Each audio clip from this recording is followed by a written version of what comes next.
Bom dia. Nós estamos no Evangelho de Marcos, capítulo 9. Prosseguimos a partir do versículo 30.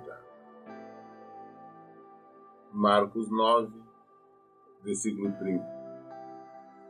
Eles partiram daquele lugar e atravessaram a Galileia. E Jesus evitava que qualquer pessoa soubesse onde se achava, pois estava dedicado ao ensino dos seus discípulos. Ele revelava: o Filho do Homem está prestes a ser entregue nas mãos dos homens. Eles o matarão, mas 3 dias depois ressuscitará. Todavia eles não conseguiam entender o que ele desejava comunicar-lhe, mas tinha receio de inquiri-lo a este respeito. Então Jesus, seguindo com seus discípulos, ele procurava evitar, principalmente que os fariseus e escribas soubessem onde ele estava. Jesus agora não estava mais dedicado a ensinar, preocupar agora em ensinar a multidão. Ele queria ensinar os discípulos. Estava preparando, capacitando os discípulos, porque foram eles que depois foram enviados pelo Senhor. E Jesus também está evitando para que não acontecesse que através dos fariseus atrapalhasse os planos dele. Ele estava dedicado a ensinar os seus discípulos. Ele já começou a avisar, revelar aos discípulos o que iria acontecer. Falou: olha, eu vou ser morto, eu vou ser preso, morto, mas depois de 3 dias eu vou ressuscitar. Os discípulos não entendiam bem o que queria dizer isso, mas também não queriam perguntar. Tinham temor, até mesmo temor de perguntar o que viria a ser isso. Isso porque não queriam ouvir, não queriam saber que ele iria morrer. Então chegaram a Cafarnaum. Quando já estavam em casa, indagou-lhe: sobre o que discorreis pelo caminho? Eles, porém, ficaram em silêncio, porque no caminho haviam discutido sobre quem era o maior. Assentando-se, Jesus reuniu os 12 e lhes orientou: se alguém deseja ser o primeiro, será o último e servo de todos.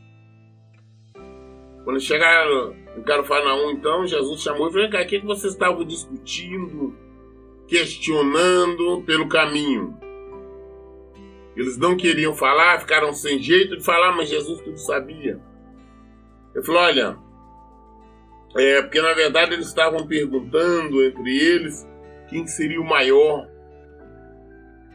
principalmente entre eles, né? Quem era o maior diante do Senhor.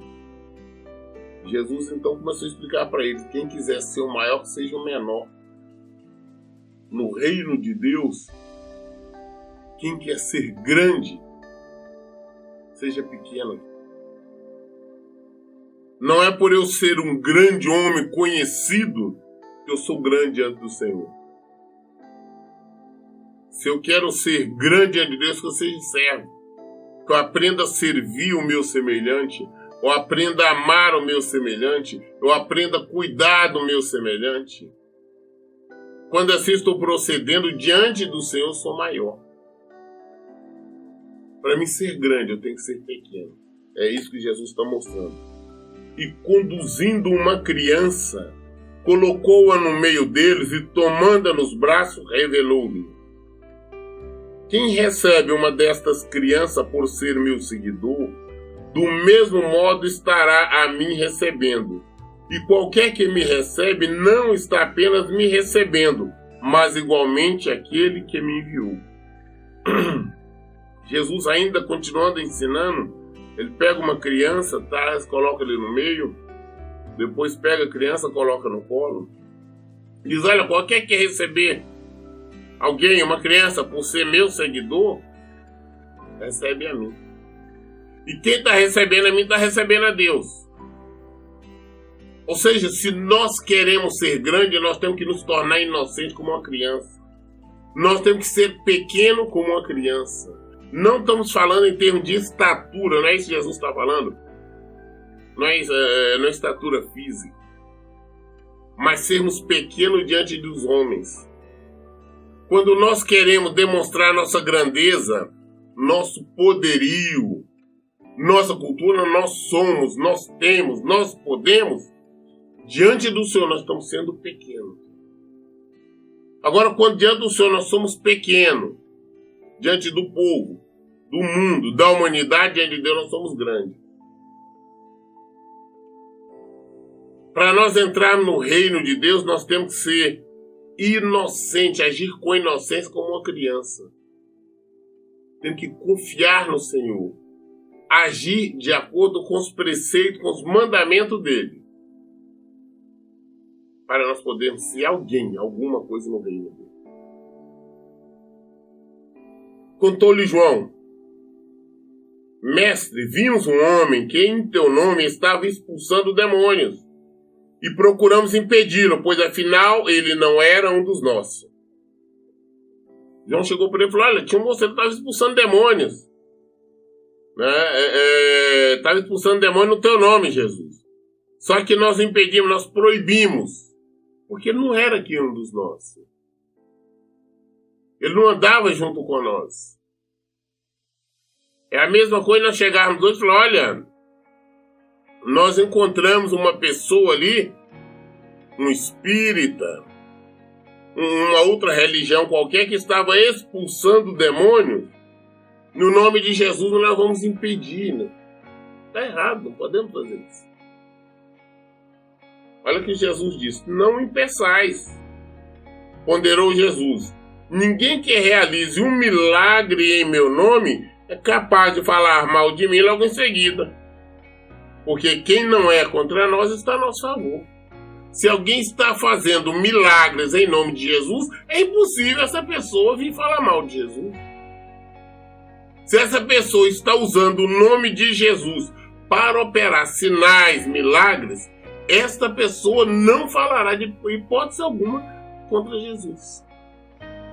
Está expulsando demônio em nome de Jesus? Não vamos pedir não. Glória a Deus, que ela assim continue. Não podemos... João aqui está demonstrando o ciúme que tinha por Jesus. Ele falou: não é assim não. Não impeça. Se alguém está falando em nome de Jesus, essa pessoa não fala contra Jesus. Com toda certeza vos asseguro, qualquer pessoa que vos der beber um copo com água pelo fato de pertenceres a Cristo, de maneira alguma perderá sua recompensa. Qualquer pessoa que socorre, ajuda, apoia, tolera qualquer um dos servos de Cristo, das pessoas que falam em nome de Jesus, não vai perder a recompensa. Todas as pessoas que estão apoiando a obra legítima, a obra verdadeira, o Evangelho de Jesus Cristo, os seus missionários, os seus pregadores legítimos, de modo nenhum perderá a sua recompensa. Mas se alguém fizer tropeçar um destes pequeninos que crê em mim, seria melhor que fosse lançado no mar com uma pedra de asno amarrada no pescoço.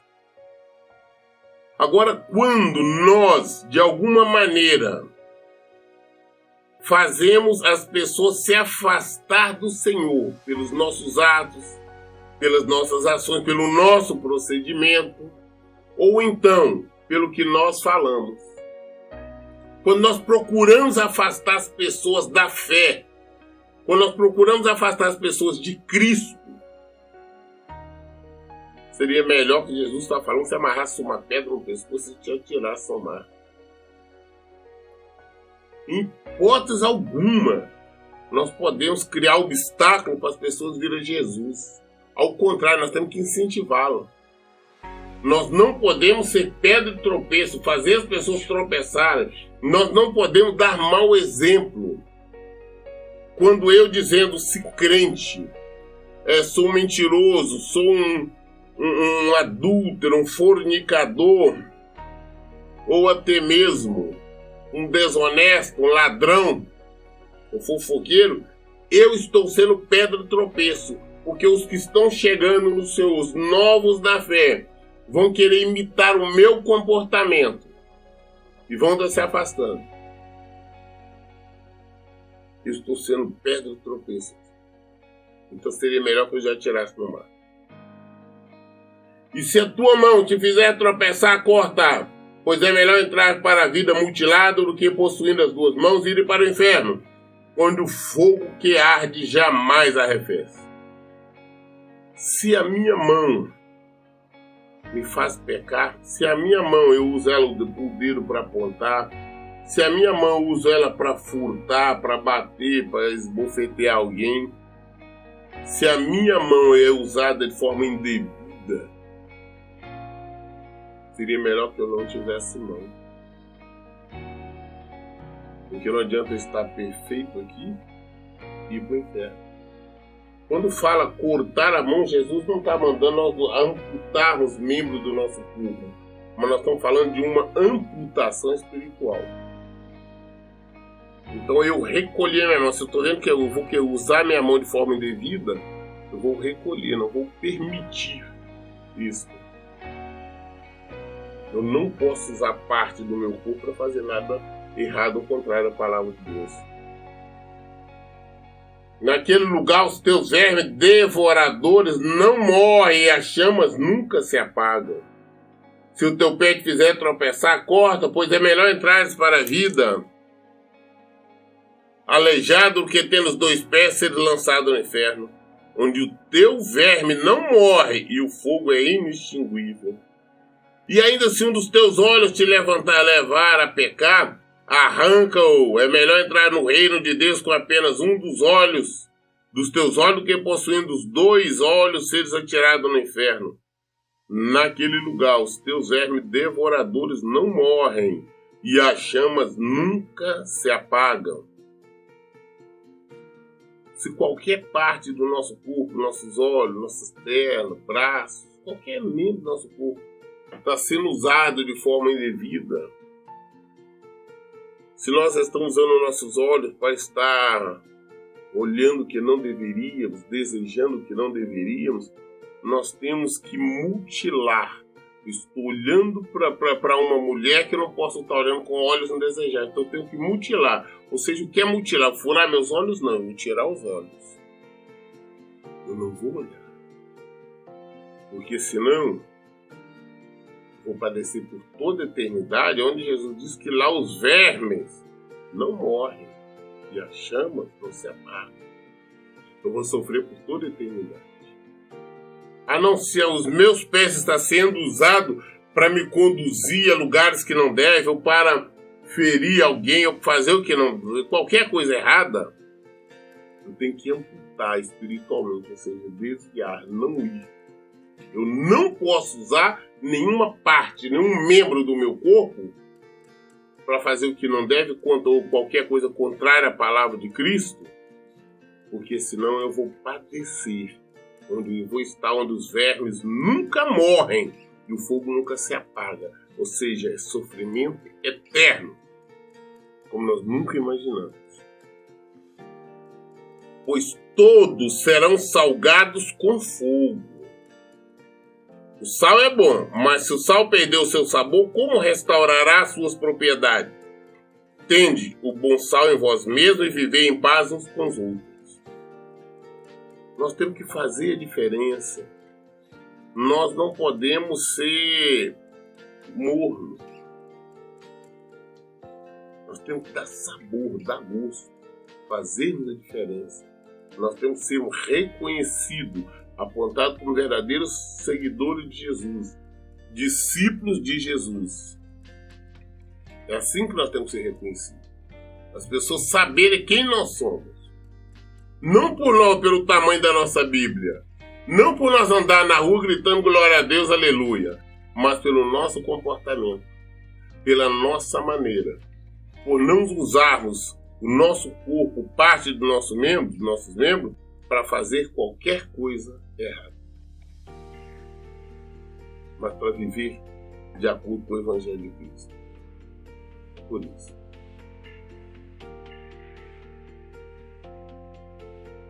Evangelho de Marcos, capítulo 10. Partindo dali, foi Jesus para a região da Judéia e para o outro lado do Jordão. E outra vez grande multidão chegou-se a ele. E como era seu costume, passou a ensinar as pessoas ali reunidas. Jesus novamente foi lá para o lado da Judéia e as pessoas viram e novamente aquela multidão. E Jesus então começou a pregar, Jesus começou a ensinar, que era o que Jesus veio fazer. O principal, ensinar o seu evangelho, pregar a verdade. É o que Jesus estava fazendo. E ele então começou a ensinar as pessoas a pregar ali. Alguns fariseus se aproximaram de Jesus e, para colocá-lo à prova, questionaram: é permitido o homem separar-se da sua esposa? Jesus estava ali com aquela multidão, ensinando, pregando. Então chegou os fariseus ao lado de Jesus. Mas eles vieram não com o intuito de aprender, ou até mesmo querendo saber a verdade a respeito do casamento, mas vieram, como a própria Bíblia nos diz, no intuito de armar uma cilada, uma armadilha para pegar Jesus. Eles queriam um motivo, um pretexto para prender, condenar e matar Jesus. Então eles vieram novamente com esse assunto, trouxeram esse assunto à baila. Alguns dos fariseus aproximaram de Jesus para colocá-lo à prova. Questionaram: é permitido ao homem separar-se da sua esposa? Inquiriu-lhe Jesus: o que ele ordenou Moisés? Então Jesus respondeu com uma pergunta. O que Moisés disse? Ou seja, o que a lei diz? O que vocês têm na lei? Vocês têm a Torá, que é a lei. O que ela diz? Os fariseus, conhecedores da lei, vieram com esse questionamento, com essa armadilha. Então Jesus responde: olha, o que Moisés diz? O que a lei diz? E eles replicaram: Moisés permitiu que o homem desse à sua mulher uma certidão de divórcio e a mandasse embora. Olha, os fariseus responderam: Moisés permitiu. E deu essa permissão, que o homem desse o divórcio, desse uma certidão de divórcio e mandasse a mulher embora. Isso é que Moisés deu, autorizou, permitiu, concordou. Que o homem poderia dar a certidão, ou seja, o divórcio à mulher, e mandar ela embora. Esclareceu-lhe Jesus: Moisés vos deixou escrita esta lei por causa da dureza dos vossos corações. Olha, Moisés deixou esta lei, esta permissão, por causa da dureza do coração. Foi por isso. Da impossibilidade de perdoar, por vocês não quererem perdoar. Por esse motivo, Moisés permitiu. Só por esse motivo.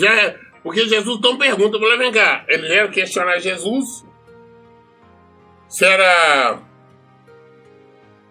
o homem podia separar, divorciar da mulher.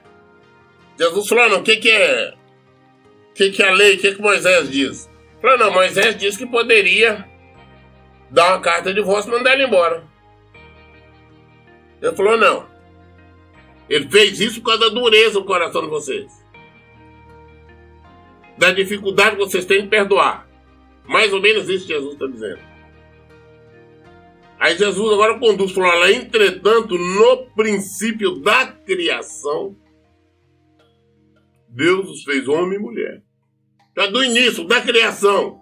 Está falando lá do Éden, da criação de Adão, de Eva. Do início. Deus fez homem e mulher. Deus fez Adão e Eva. Jesus está trazendo a memória dele, está citando as escrituras. Entretanto, no princípio da criação, Deus os fez homem e mulher. Por essa razão, o homem deixará pai e mãe e se unirá à sua esposa.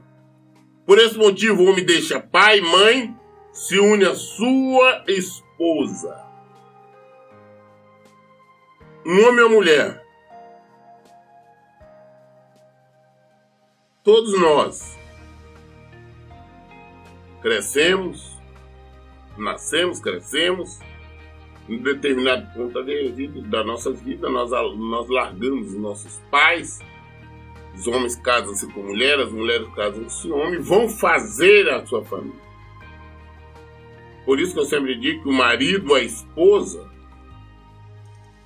fica, mas os filhos são temporais. Apesar de ter muita gente que não entende isso, acha que os filhos têm que estar eternamente ao lado dos pais, e não é assim. A palavra de Deus diz que não. Eles vão crescer, vão casar, vão constituir a família dele. Os nossos filhos vão embora. Agora a nossa esposa, os nossos maridos ficam. É bíblico. E nós vemos isso acontecer. Os filhos crescem. Tem os seus maridos, as suas esposas, os seus cônjuges. E vão criar a família dele. A família inicia-se com o casamento. Não é com o nascimento de filho. É quando se casa. Aí inicia a família. Um homem casado, a família dele é a esposa. Uma mulher casada, a família dela é o marido. Isso não quer dizer que não deva honrar pai e mãe. Deve honrar pai e mãe, que é mandamento do Senhor. É o primeiro mandamento com promessa. Mas ela não é uma só carne, nenhuma mulher ou homem é uma só carne com o pai ou com a mãe. É uma só carne, marido e mulher. Entretanto, no princípio da criação, Deus os fez homem e mulher. Por essa razão, o homem deixará pai e mãe e se unirá à sua esposa. E os dois se tornarão uma só carne. Desta forma, eles já não são dois, mas sim uma só carne. Quando casa, não são mais duas pessoas diante do Senhor, é uma só. Quem está falando é o próprio Senhor Jesus. Jesus está respondendo uma cilada, uma armadilha, um questionamento dos fariseus. E Jesus responde de uma forma profunda, da inteira liberdade deles se defenderem. Jesus começa a questionar, o que foi que Moisés disse? Aí eles vêm trazer a questão do divórcio. Jesus fez exatamente para Jesus ampliar a resposta dele. Mostrar que não existe meio, escapatória, nenhuma solução que possa terminar em divórcio. Ele falou, olha, não, vamos lá desde o início. Deus fez homem e mulher. Ele falou, não, por essa razão deixará o pai e a mãe, ou seja, deixará a casa paterna. E vai se unir ao marido, vai se unir à esposa. Por esse motivo eu sempre falo, gente, existe uma situação que é terrível. Hoje as pessoas querem casar, querem fazer um puxadinho na casa dos pais, do sogro, querem construir em cima, para ficar ali próximo aos pais. E isto, com certeza, invariavelmente, atrapalha o casamento, atrapalha a família daquele recém-casado. Por um motivo simples. O marido, a esposa, não tem a obrigação de tratar, de cuidar um do outro ali, como os pais cuidam. A minha esposa não vai tratar de mim como a minha mãe tratava. o meu marido não vai tratar de mim como o meu pai e como minha mãe tratava. São tratamentos diferentes. E quando estão ali juntos, existe a interferência. Isso serve para destruir um casamento, uma família. O correto é casou, vão viver a sua vida. Vão viver a sua casa, que alugue, que faça. Mas saia da aba dos pais. Saia da aba dos pais. Esta interferência é prejudicial. Os pais sempre vão interferir. Por melhor que seja meu sogro, minha sogra, é uma benção, mas sempre vão atrapalhar, vão interferir. Porque eles têm a maneira diferente de ver os filhos, os pais deles mais diferentes. E esperas que desejam que o marido, que a esposa também trate de igual maneira ou até melhor. E o casal não é esse amor materno ou paterno.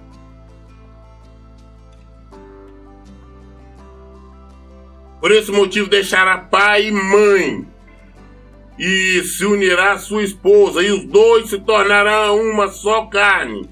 Desta forma, eles já não são dois, mas sim uma só carne. Casou é uma só carne, é o que Jesus está dizendo. Espiritualmente é um só. Uma só carne.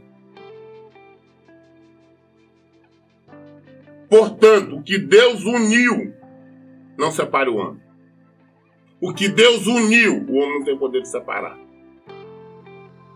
Não existe meios, maneira, jeito, poder algum que pode separar um casal. Divórcio, papel de divórcio e nada, e lixo é a mesma coisa. Diante do Senhor, casamento é um só, e é até que a morte separe. Não tem autoridade, o juiz não acabou, extinguiu o casamento. Não. Diante do Senhor até que a morte separe. Este casamento, homem e mulher, foi celebrado, foi concordado desde o nascimento de Adão. É o que Jesus está mostrando do princípio, não foi assim?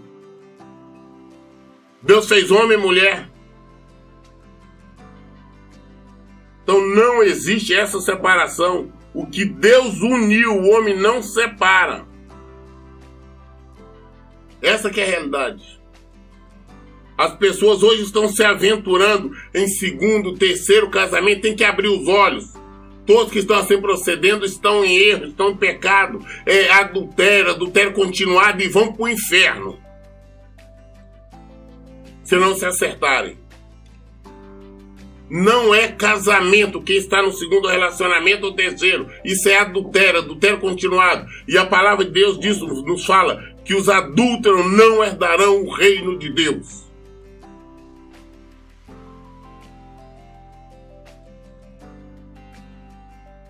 Deus uniu, o homem não separa. Não existe nenhuma margem, nenhuma chance do divórcio. Jesus foi claro. As pessoas tentam, de alguma maneira, justificar, tentando pegar versículo lá em Mateus 19. Não existe base para o divórcio. Não existe. Jesus não autorizou. Jesus não concordou. E principalmente, em toda a Bíblia, Jesus não autoriza o segundo casamento, em hipótese alguma. Não importa se é adultério, se é violência doméstica, não importa o que seja. Não existe segundo casamento. É adultério. E os adúlteros não herdarão o reino de Deus. O que Deus uniu, não separe o homem. Mais tarde, quando estava em casa, mais uma vez, os discípulos indagaram Jesus sobre o mesmo assunto. Em casa, depois saíram dali, os discípulos foram diante de Jesus, mas vem cá, como é que é essa história ali? Todo mundo ficaram preocupados, porque eles não conhecem esse conhecimento. Ou seja, não existe, não podemos divorciar, como é que é esse negócio, Jesus? Então ele lhe explicou: todo homem que se separar da sua esposa e se unir a outra mulher estará cometendo adultério contra sua esposa. Olha bem, depois que terminou, Jesus explicou tudo ali para os fariseus, foi embora. Os discípulos dele ficaram preocupados, falaram, que assunto complicado. Que não podemos de maneira nenhuma divorciar? E foram falar com Jesus, Jesus explica para nós aqui agora, só os discípulos. Jesus disse, então, Jesus lhe explicou, todo homem que se separar da sua esposa e se unir a outra mulher, estará cometendo adultério contra sua esposa. Da mesma maneira, se uma mulher se divorciar do seu marido e se casar com outro homem, estará igualmente caindo em adultério. Homem ou mulher se divorciar, se casar novamente, está cometendo adultério. Isso é a palavra de Jesus clara, direta. Eu não consigo entender onde alguns supostos pastores, pregador ou mulher que anda dizendo que existe margem para um segundo casamento. Uma hipocrisia, são condutores cegos que estão levando o povo para o inferno, para a morte. Que a palavra de Jesus aqui está clara. Principalmente aqui no versículo 11 e 12 de Marcos 10. Está muito claro, não existe recasamento. Todos que estão em recasamento estão em adultério. E os adúlteros não herdarão o reino do céu. Esta é a palavra do Senhor. Novamente, eu vou ler o versículo 11 e 12. Os discípulos vieram perguntar a Jesus, agora só o discípulo. Jesus respondendo, explicando aos seus discípulos. Então ele explicou, todo homem que se separar da sua esposa e se unir a outra mulher estará cometendo adultério contra sua esposa. E da mesma maneira, se uma mulher se divorciar do seu marido e se casar com outro homem, estará igualmente caindo em adultério. Qual a solução? Me mostra o Skype daqui. Infelizmente, nós temos muita gente que está levando o povo à morte espiritual. Por isso eu proclamo o povo, vamos voltar para o verbo, para o evangelho, vamos praticar a palavra de Jesus. E Jesus é o verbo. Obedeça a homens nenhum não, obedeça a Jesus. Se quer ter vida, quer ter salvação, obedeça a Jesus. Por isso eu sempre digo, leia e pratique a Bíblia. Que Deus abençoe. Fique na paz.